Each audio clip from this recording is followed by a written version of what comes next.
ഉൽപ്പത്തി 12. അബ്രാമിനെ വിളിക്കുന്നു.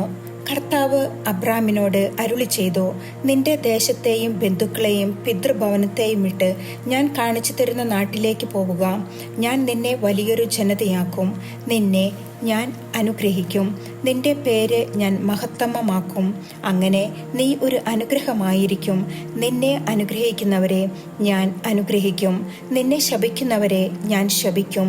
നിന്നിലൂടെ ഭൂമുഖത്തെ വംശങ്ങളെല്ലാം അനുഗ്രഹീതമാകും. കർത്താവ് കൽപ്പിച്ചതനുസരിച്ച് അബ്രാം പുറപ്പെട്ടു. ലോത്തും അവൻ്റെ കൂടെ തിരിച്ചു. ഹാരാൻ ദേശത്തോട് വിട പറഞ്ഞപ്പോൾ അബ്രാമിന് 75 വയസ്സ് പ്രായമായിരുന്നു.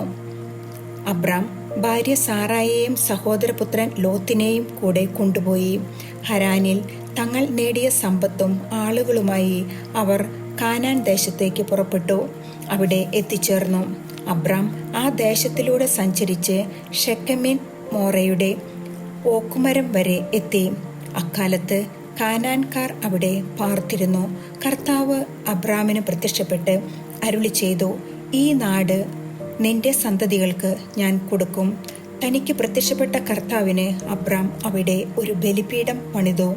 അവിടെ നിന്ന് അവൻ ബേഥേലിന് കിഴക്കുള്ള മലമ്പ്രദേശത്തേക്ക് കടന്ന് അവിടെ ബേഥേലിന് കിഴക്കും ആയിക്കും പടിഞ്ഞാറുമായി താവളമടിച്ചു. അവിടെ ഒരു ബലിപീഠം പണിത് കർത്താവിൻ്റെ നാമം വിളിച്ചു. അവിടെ നിന്ന് അബ്രാം നെഗബിനു നേരെ യാത്ര തുടർന്നു. അബ്രാം ഈജിപ്തിൽ. അവിടെ ഒരു ക്ഷാമമുണ്ടായി. കടുത്ത ക്ഷാമമായിരുന്നതിനാൽ ഈജിപ്തിൽ പോയി പാർക്കാമെന്ന് കരുതി അബ്രാം അങ്ങോട്ട് തിരിച്ചു. ഈജിപ്തിലെത്താറായപ്പോൾ ഭാര്യ സാറായിയെ വിളിച്ച് അവൻ പറഞ്ഞു, നീ കാണാൻ അഴകുള്ളവളാണെന്ന് എനിക്കറിയാം.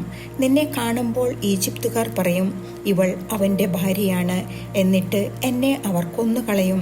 നിന്നെ ജീവിക്കാൻ അനുവദിക്കുകയും ചെയ്യും. നീ മൂലം എനിക്ക് ആപത്തുണ്ടാകാതിരിക്കാൻ നിന്നെ പ്രതി അവർ എൻ്റെ ജീവൻ രക്ഷിക്കുവാൻ വേണ്ടി നീ എൻ്റെ സഹോദരിയാണെന്ന് പറയണം. അവർ ഈജിപ്തിലെത്തി. അവൾ കാണാൻ വളരെ അഴകുള്ളവളാണെന്ന് ഈജിപ്തുകാർക്ക് മനസ്സിലായി. അവളെ കണ്ടപ്പോൾ ഫറവോയുടെ സേവകന്മാർ അവളെപ്പറ്റി ഫറവോയോട് പുകഴ്ത്തി പറഞ്ഞു. അവൾ ഫറവോയുടെ കൊട്ടാരത്തിലേക്ക് ആനയിക്കപ്പെട്ടു. ഫറവോ അവളെ പ്രതി അബ്രാഹാമിനോട് നന്നായി പെരുമാറി.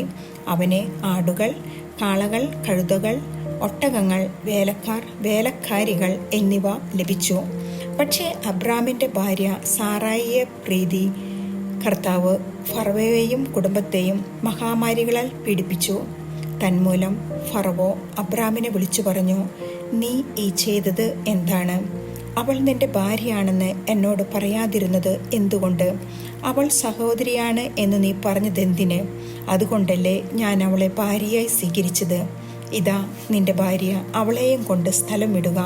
ഫറവോ തൻ്റെ ആൾക്കാർക്ക് അബ്രാമിനെ കുറിച്ച് കൽപ്പന കൊടുത്തു. അവർ അവനെയും ഭാര്യയെയും അവൻ്റെ വസ്തുവകകളോടുകൂടെ യാത്രയാക്കി.